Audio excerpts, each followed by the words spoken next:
دوسروں کی ایپ جوئی کے لیے ان کی تو میں نہ رہو، لوگوں سے ترش روئی سے پیش نہ آؤ، ان کے برے برے نام نہ رکھو، غیبت نہ کرو، یوں ہی اکڑتے نہ پھرو، افواہوں پر یقین نہ کر دیا کرو، ان کی خود تحقیق کیا کرو، لغویات سے پرہیز کرو، راستہ چلتے ہوئے اپنی نگاہوں کو بے باک نہ ہونے دو، اور ہر قسم کی بے حیائی اور فحاشی سے بچو، بدزنی سے بچو، یوں ہی غصے میں مشتعل نہ ہو جایا کرو، جو لوگ تمہارے دین کا مذاق اڑائیں ان سے کنارہ کشی اختیار کرو، برے والدین سے حسن سلوک سے پیش آؤ، گھر کی زندگی کو خوشگوار رکھو، جو معاشرہ میں تنہا رہ جائیں ان کی عزت اور دلجوئی کرو، اگر تم کسی محتاج کی حاجت روائی کرنے کے قابل نہ ہو تو اس سے کم از کم نرم خوئی کا تو برتاؤ کرو، غور و فکر کی عادت ڈالو۔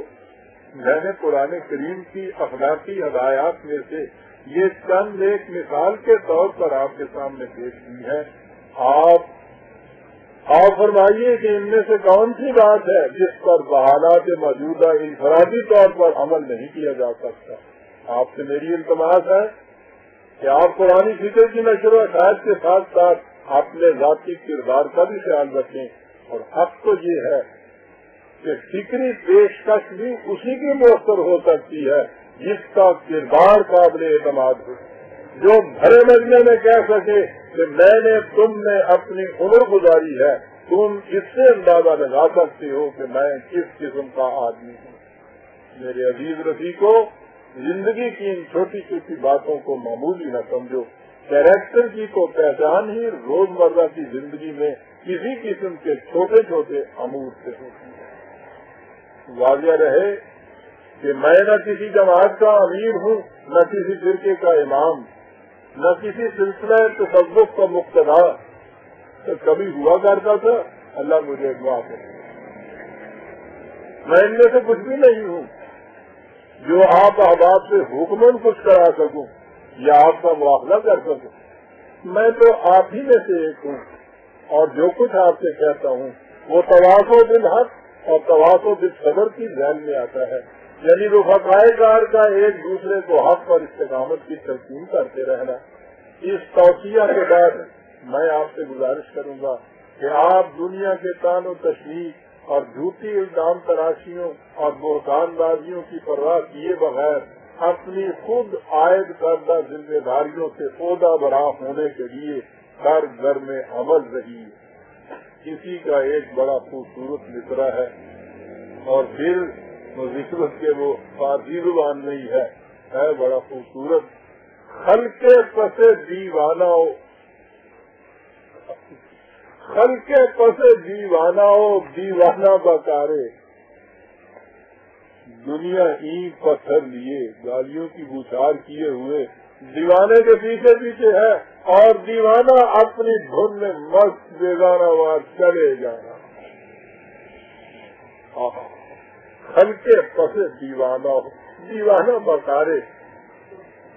دیوانے کے پیچھے اسے گالیاں دینے اور اینٹ پتھر مارنے کے لیے دنیا لگی ہوئی ہے، اور دیوانہ اپنی دھن میں مست جانب منزل رواں گواں چلا جا رہا ہے۔ اس قسم کی دیوانگی پر ہزار پروانگی قربان کی جا سکتی ہے، اور یہ نعمت کبریٰ قرآن کریم کی بارگاہ ہی سے مل سکتی ہے۔ اور آخر میں عزیزان من، وہ مجدہ جاں فدا جسے سننے کے لیے آپ ہمہ تن گوش ہیں۔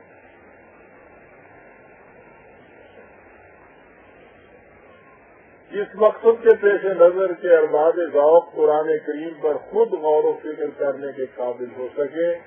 میں نے اپنی متعدد تصانیف کے بعد لغات القرآن لکھی جو اس ضمن میں بڑی مفید ثابت ہوئی، لیکن اس سے راہروان دشت قرآنی کی تشنگی اور بڑھ گئی، اور تقاضا ہوا کہ اس لغات کی روشنی میں پورے کے پورے قرآن کریم کا مسلسل مفہوم مرتب کیا جائے، وہ بھی بتوفیق عزی مرتب اور شائع ہو گیا۔ تو تقاضا اور بڑا۔ قرآن کریم کا انداز بیان یہ ہے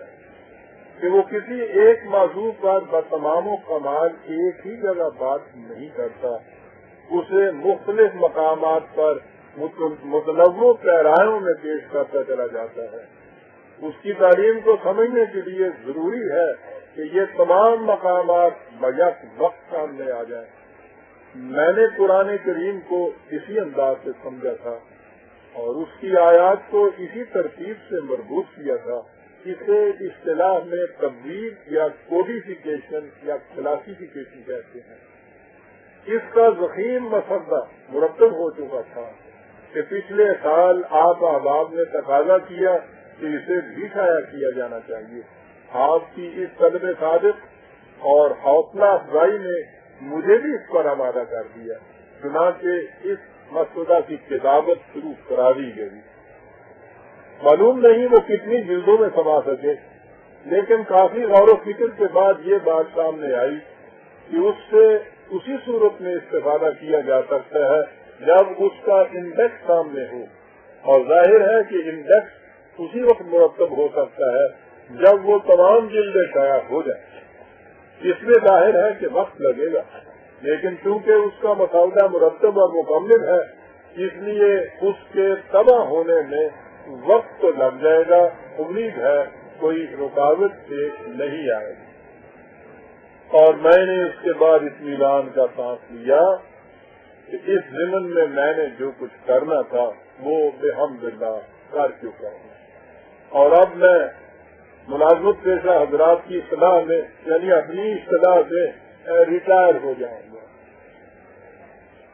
لیکن وہ جو میں اکثر کہا کرتا ہوں کہ مکتب عشق کا انداز نرالا دیکھا، اس کو چھٹی نہ ملی جس نے سبق یاد کیا۔ تو میرا تو جرم یہ ہے اس مکتب عشق میں کہ ہمیشہ سبق یاد کر کے جاتا ہوں، اس لیے اس کو چھٹی نہ ملی جس نے سبق یاد کیا۔ میری ریٹائرمنٹ کو خدا چھٹی تک بھی منظور نہ کی گئی۔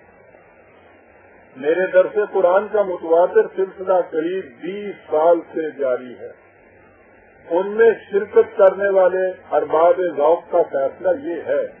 کہ ان درسوں سے قرآن کریم جس بلیغ اور حسین انداز سے سمجھ میں آ جاتا ہے اس کا کوئی بدل نہیں ہو سکتا۔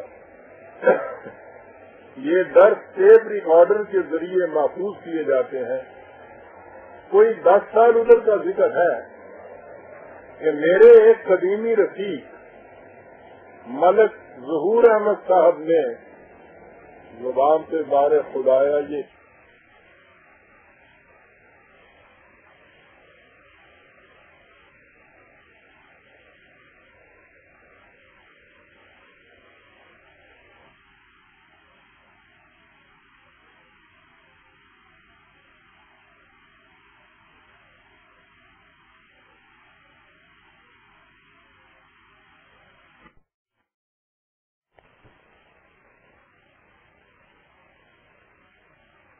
اس خارا شگافی کو اس استقامت اور استقلال کے ساتھ جاری رکھا۔ اس پیشہ فرحات کے قصے اس کے سامنے داستان قرینہ اور افسانہ ہے خواب بن کر رہ گئے۔ میں جب ان کی اس کو کنی کو دیکھتا تو ان کے حق میں دعائیں بے ساختہ میرے لب پر آ جاتی۔ سال گزشتہ جب میں نے تبویب القرآن کی تکمیل کا اعلان کیا تو احباب کی طرف سے بیک زبان تقاضے شروع ہو گئے کہ اب جو تم بزام خیز ہر طرح سے فارغ ہو چکے ہو تو ان درسوں کی بنیاد پر قرآن کریم کی تفسیر مرتب کریں۔ اس وقت میری سمجھ میں یہ بات آئی کہ جسے میں فرحاد کی خارا شگافی سمجھتا تھا وہ در حقیقت پرویز کی دربندی کے لیے پتھر طرح سے جا رہے تھے کہ اس کے لیے فرار کی کوئی راہ باقی نہ رہے۔ ملک صاحب، اس پر میں نے ملک ظہور کی طرف عجیب حسرت بھری نگاہوں سے دیکھا اور کہا کہ زلف آوارہ غریبہ چاک او مسئلے